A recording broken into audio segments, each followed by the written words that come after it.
Bonjour à tous, aujourd'hui je réponds à un commentaire laissé par Jennifer sur le tuto de ma robe 4 rectangles qui disait mais pourquoi personne ne montre comment on fait ce col en V? Alors moi, ça me pose problème parce que j'essaye d'être le plus pédagogue possible sur cette chaîne. Là, effectivement, j'ai un petit manquement, donc je le répare immédiatement. On parle de ce V, donc le V qu'on a dans la robe 4 rectangles, devant et derrière. Et on parle aussi en fait des V à l'envers, ce qu'on a sur les fentes, par exemple sur ma robe rouge là, j'ai des fentes et c'est le même problème. Par contre, je ne parle pas des cols V qui sont en une seule pièce. Là, à chaque fois, c'est un V qui est formé par deux pièces qui se rencontrent lors d'une couture. Donc là, j'ai bien une couture en dessous et le V est formé comme ça. Si vous avez une seule pièce et vous voulez faire un col en V par exemple, ça ne marchera pas avec un mini ourlet. Si vous faites un mini ourlet, vous allez avoir quelque chose d'arrondi. Donc il va falloir faire une parmenture. J'ai fait une vidéo là-dessus, je vous mets le lien là-haut. Vous allez trouver votre solution vous aussi. Alors pour ceux qui ne me connaissent pas, je suis Charlène, passionnée de couture et de pédagogie. Cette chaîne est destinée à vous faire avancer et à vous inspirer. Donc abonnez-vous à la chaîne en cliquant sur l'icône dans le coin. Et puis sachez que tous les mercredis, j'envoie à tous les membres de mon club couture une lettre avec la vidéo sortie dans la semaine pour ne rien rater. Et puis aussi de l'inspiration et des astuces, tout ça pour se motiver ensemble. Si ça vous intéresse de la recevoir aussi et de faire partie du club couture, cliquez dans le premier lien dans la description de cette vidéo. Alors, admettons que nous voulions faire donc une couture sur ce côté-là et là, on a une fente. Donc par exemple, là, je vais mettre mon repère de fente. Admettons que ma fente doive s'arrêter ici. Donc là, je vais entailler ici sur 5 mm. Ça me permet deux choses. Ça me permet d'avoir mon repère déjà sur les deux côtés de mon tissu. Et puis là, je vais aller coudre, je vais aller m'arrêter à ce repère-là.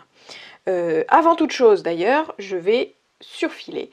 Donc si vous ne savez pas ce qu'est surfiler, je vous mets la vidéo là-haut, si vous débutez.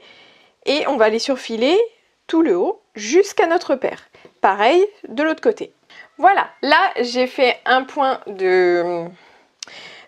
zigzag, j'ai fait comme si j'avais une machine vraiment de base, c'est ce que j'aime faire dans les tutos comme ça. Vous voyez très bien ce que ça peut donner. Donc là j'ai fait un petit zigzag et on va maintenant assembler les deux morceaux endroit contre endroit. Donc ça doit être l'envers, donc c'est bon, comme ça. Et on fait bien correspondre le repère. Tac. Je mets des épingles et je vais aller coudre ici à 1 cm du bord. Il faut vraiment que je sois à 1 cm du bord. Je vais vous montrer comment je fais. Pour coudre à 1 cm, je vais mettre... Enfin, moi, j'ai un pied qui est fait comme ça.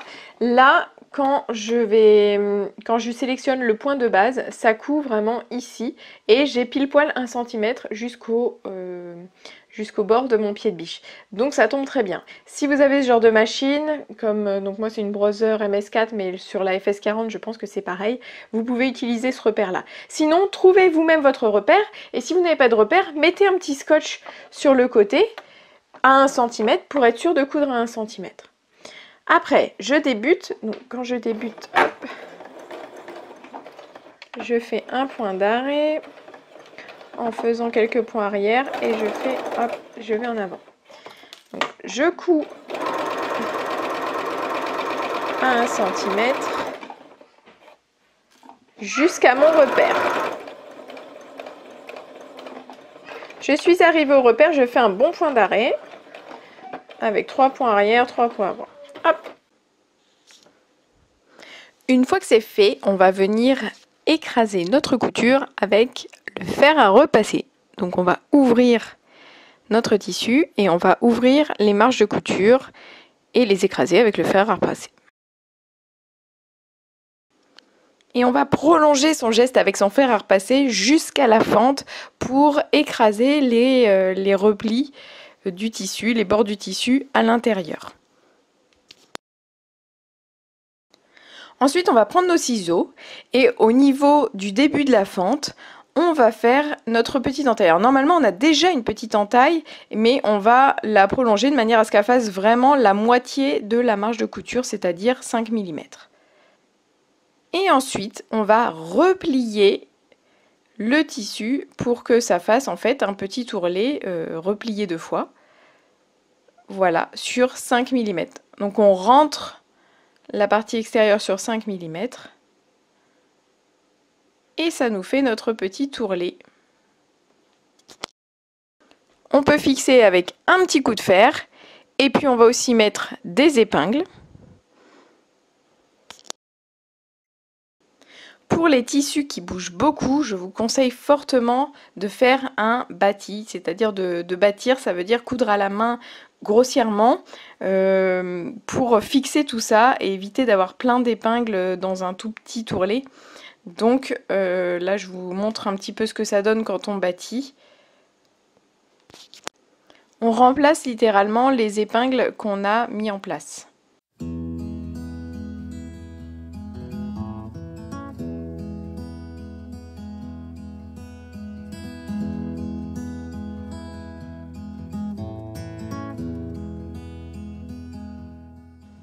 Et puis on vient coudre tout ça au point droit à la machine. Je tiens les fils derrière comme vous voyez pour débuter, puisque c'est une couture qui va se voir, donc c'est important qu'il n'y ait pas de gros pâtés. Tout ça vous le voyez dans ma vidéo sur comment éviter les pâtés, enfin je vais vous le mettre dans la description de cette vidéo si vous voulez la retrouver. Et puis voilà, on coud vraiment au bord de ce petit ourlet. Quand on va arriver au bout, au niveau de la pointe de la fente, on va s'arrêter. On va planter l'aiguille, soulever le pied de biche et faire pivoter l'ouvrage. Dans ce cas-là, on va faire un point arrière pour solidifier vraiment cette couture à ce niveau-là. Donc, quand je dis un point arrière, on peut en faire plusieurs. On peut faire 3 points avant, 3 points arrière, 3 points avant. Comme ça, on est sûr que c'est solide. Surtout pour les fentes au niveau des jambes.